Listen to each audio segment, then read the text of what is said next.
Bien, después de un periodo de tiempo sin poner vídeos sobre razonando de la fisiología, vamos a retomar algunos vídeos que pueden interesar a las personas que les guste la fisiología. Hasta ahora hemos visto pues cómo responde el sistema cardiovascular, el aparato respiratorio, el metabolismo, etcétera. Y ahora vamos a ver qué factores atmosféricos pueden condicionar la respuesta adaptación, ¿vale? De los cuales pues claramente hay dos factores atmosféricos, uno que es la variación de la presión atmosférica, y en ese encontramos dos alternativas o dos situaciones, que es el descenso de la presión atmosférica, que es lo que se conoce con el nombre de hipobaria, condiciones de hipobaria, y el aumento de la presión atmosférica, que se conoce con el nombre de hiperbaria. Los otros factores que condicionan la respuesta y adaptación del organismo son las variaciones de la temperatura y de la humedad. El aumento de la temperatura sería la hipertermia, y no exactamente la hipertermia, sino el aumento del calor, como dice aquí, y el descenso de la temperatura ambiente, la hipotermia, no la hipotermia, sino el descenso, es decir, el frío, que vulgarmente se conoce. ¿Y por qué es importante conocer, digamos, la respuesta del organismo en estas condiciones? Primero, porque muchas personas viven y trabajan en condiciones atmosféricas muy adversas. En segundo lugar, porque constituye un reto para el ser humano realizar ejercicio en condiciones atmosféricas adversas. Por ejemplo, la supervivencia extrema entre 6.900 y 8.800 metros, la aclimatación alta, la aclimatación muy alta o la aclimatación media, por ejemplo, en el caso de la hipobaria. En tercer lugar, porque las modificaciones a medio y largo plazo se producen en condiciones atmosféricas adversas. Entonces los deportistas intentan de alguna manera pues entrenar en condiciones adversas para luego pues adaptarse a las condiciones más favorables, que son las condiciones a nivel del mar. Pero por otro lado, el tratamiento de muchas enfermedades pues se puede vincular o se puede relacionar con, por ejemplo, pues entrenamiento en altitud, ¿no? Como patologías respiratorias, patologías cardiovasculares y otras patologías como incluso llegan a decir el cáncer. Pues bien, vamos a empezar con las ejercicios en condiciones hipobáricas. Realmente, ¿qué es lo que sucede? ¿Cuáles son las características? Primero, que disminuye progresivamente la presión atmosférica a medida que ascendemos. Segundo lugar, que aún disminuye progresivamente la temperatura a medida que ascendemos, aproximadamente 1 grado centígrado por cada 150 metros de altura, de tal manera que a 8.000 metros de altitud pues nos podemos encontrar con una temperatura ambiente negativa de 40 grados centígrados, que disminuye la humedad relativa del aire, ¿no? De tal manera que, por ejemplo, pues pasemos de 17 milímetros de mercurio a 1, y que aumenta la radiación solar, por lo tanto, menor capacidad de absorción por el rayos ultravioleta. Bien, entonces, realmente, pues, cuando yo he estudiado e intentado analizar esto, pues, la verdad es que me ha parecido un poco pueril y sencillo, digamos, el razonar esto a nivel elemental, ¿no? A nivel elemental, repito, que es como estamos haciendo o como estoy haciendo estos vídeos. Primero, ¿qué pasa? Digamos, vamos a razonar qué sucede en altitud, pues que disminuye la presión parcial de oxígeno. Y al disminuir la presión parcial de oxígeno, pues disminuye la cantidad, porque la concentración sigue siendo la misma. La concentración sigue siendo 20,9. La concentración porcentual de oxígeno en el ambiente sigue siendo la misma. Lo que no es la misma es la presión atmosférica. Como consecuencia, al disminuir la presión atmosférica, disminuye la cantidad de oxígeno aportado. Y entonces, al disminuir la cantidad de oxígeno aportado, el sistema nervioso, el organismo en general y el sistema nervioso particular, detecta, digamos, esa déficit de presión parcial de oxígeno, ¿vale? Fundamentalmente por los quimiotest periféricos. Eso va a los centros de regulación, situados en el sistema nervioso central, y permite el ajustar los parámetros ventilatorios, de tal manera que aumenta el volumen corriente y aumenta la frecuencia respiratoria en un intento de compensar el déficit de oxígeno como consecuencia de la disminución de la presión atmosférica, ¿vale? Pero, claro, en este momento se produce un desajuste de los parámetros cardíacos, es decir, que no acompañan, digamos, lo que sucede en el aparato respiratorio. Y la pregunta suficiente, digamos, natural es decir, ¿son suficientes estos ajustes, digamos, de los parámetros ventilatorios para poderse mantener en altitud? Pues si es que sí, la respuesta, pues bueno, no se requieren más ajustes que los que realiza este mecanismo. Si no, se requerirán más ajustes, naturalmente.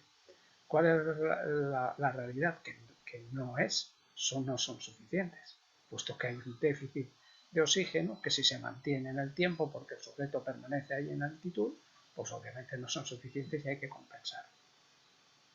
Por lo tanto, casi con este esquema, digamos, de razonamiento, pues ya se explica todo, ¿no? Ya se explica todo a nivel elemental. De tal manera que, profundizando un poco más, el aparato respiratorio, todas las funciones respiratorias están disminuidas. La ventilación, se encuentran comprometidas la ventilación, la difusión y el transporte de los gases. Entonces, la ventilación es el aumento de la ventilación es en realidad pues una respuesta de ajuste ante la necesidad de compensar la falta de presión parcial de oxígeno. Disminuye la difusión porque disminuye el gradiente de difusión.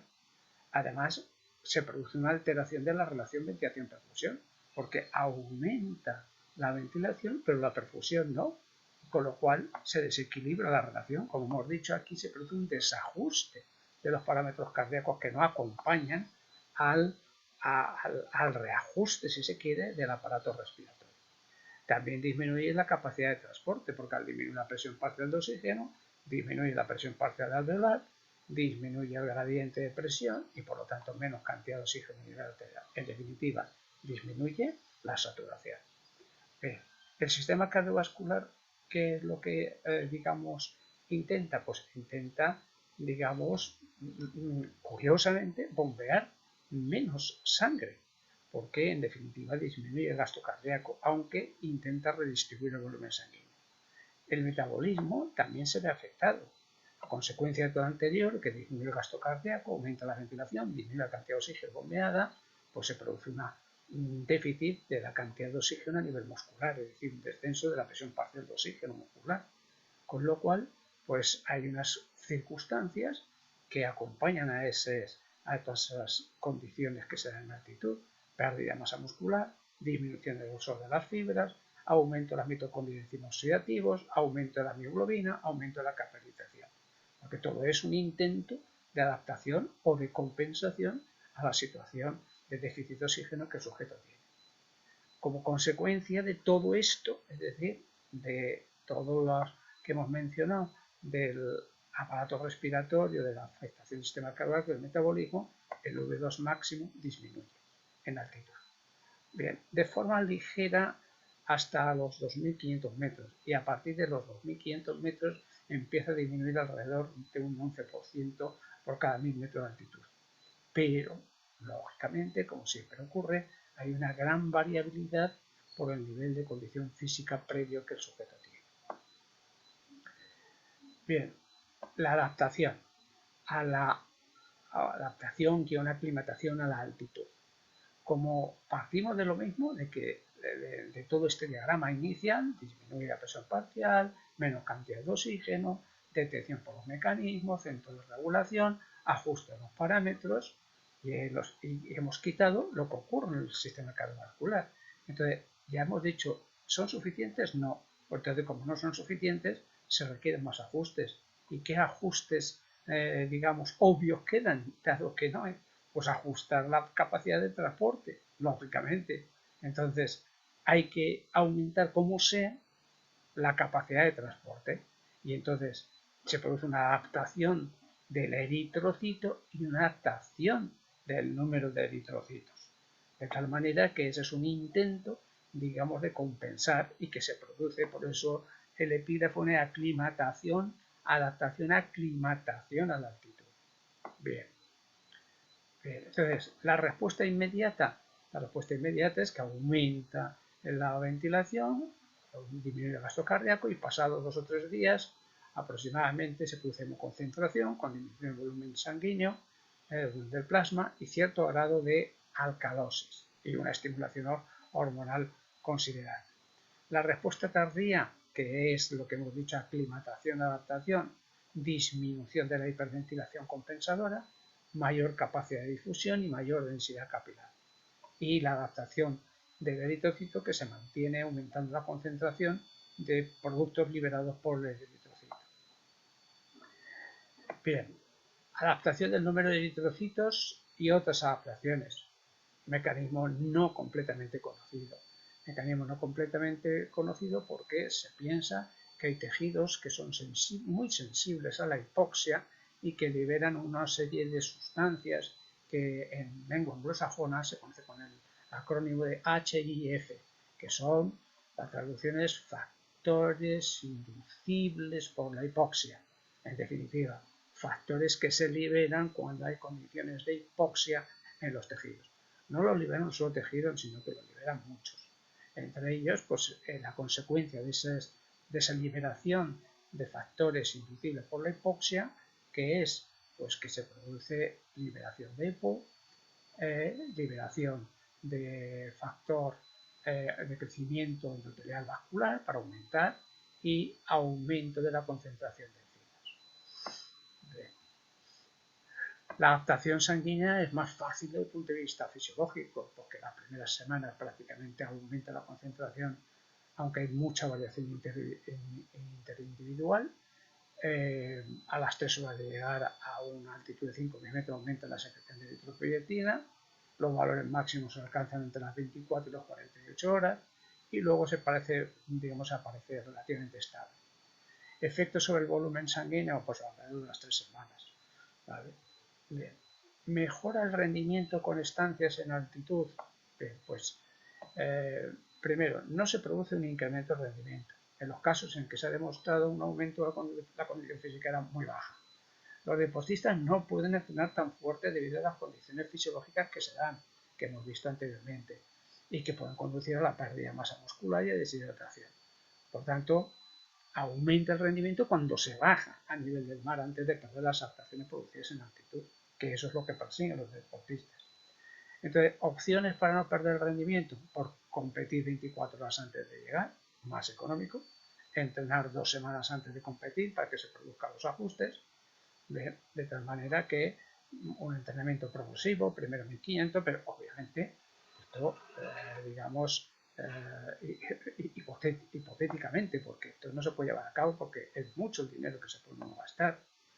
Y luego, mejor adaptación para aumentar, pues que es el objetivo perseguido, digamos, por los atletas, y que se resume en esa frase de Living High, Training Low, que tiene unos inconvenientes, que es un tiempo mínimo para conseguir los efectos, la pérdida de los efectos, digamos, pues que se produce cuando se baja, ¿vale? De forma inmediata. Y bueno, la otra alternativa pues es hacer ciclos de hipoxia-normoxia.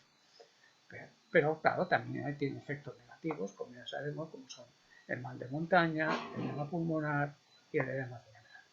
En definitiva, pues se resume de forma elemental, siempre repito, porque estoy, digamos, tratando de que el oyente, por decirlo así, vea que la fisiología a nivel elemental es siempre lo que llama la fisiología del ejercicio, es saber fisiología, mucha fisiología humana, y luego poderte razonar. Y entonces esto se resume en este cuadro que hemos visto un poco más detenidamente.